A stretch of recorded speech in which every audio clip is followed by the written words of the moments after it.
नमस्कार, capital TV देख रहे हैं आप और मैं हूं आपके साथ श्रेया राज।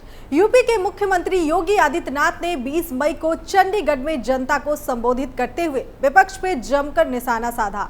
उन्होंने कहा कि 5वें चरण का चुनाव चल रहा है, लेकिन मैं निश्चिंत होकर चंडीगढ़ में हूं क्योंकि पूरे देश में ये माहौल है कि मोदी जी फिर आएंगे। साथ ही उन्होंने लोकसभा चुनाव 2024 के लिए इंडिया ब्लॉक के हिस्से के रूप में कांग्रेस और आम आदमी पार्टी के एक साथ आने पे भी हमला किया। तो चलिए आपको बताते हैं और क्या कुछ कहा है सीएम योगी ने। जानने के लिए देखिए हमारी खास रिपोर्ट।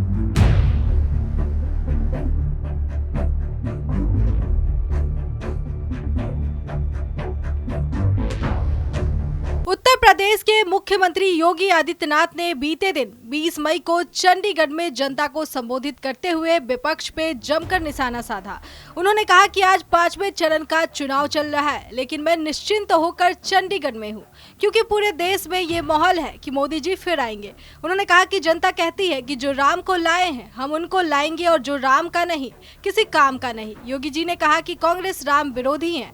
हम तो कांग्रेस को कहते हैं कि इटली में ही राम मंदिर बना लो। कांग्रेस विनाश काले विपरीत बुद्धि की दिशा में जा रही है। इनके सहयोगी दल भी राम मंदिर का विरोध कर रहे हैं। उन्होंने कहा कि कांग्रेस के लोग कहते थे कि अगर राम मंदिर बना तो दंगे हो जाएंगे, लेकिन मैंने कहा कि अगर दंगा हुआ तो उल्टा टांग दूंगा। अब तो उत्तर प्रदेश में लोगों ने सड़कों पे नमाज पढ़ना भी बंद कर दिया है और मस्जिदों से लाउड स्पीकर भी उतारना शुरू कर चुके हैं।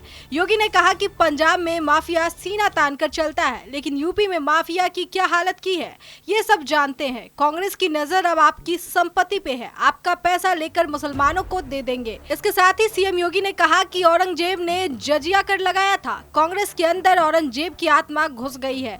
सीएम योगी ने कहा कि जब भी देश पे कोई संकट आता है तो सबसे पहले राहुल गांधी देश को छोड़कर जाते हैं। हालांकि उन्होंने हमेशा संकट ही देश को दिया है, चाहे वो नक्सल संकट हो या आतंकवाद हो।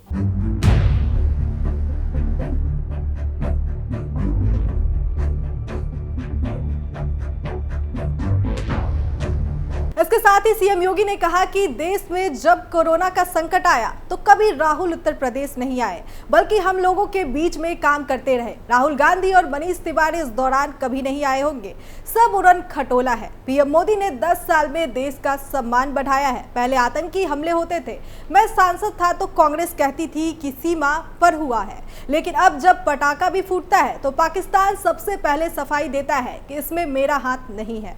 इस खबर में फिलहाल के लिए इतना ही। बाकी खबरों के लिए देखते रहिए कैपिटल टीवी उत्तर प्रदेश। नमस्कार।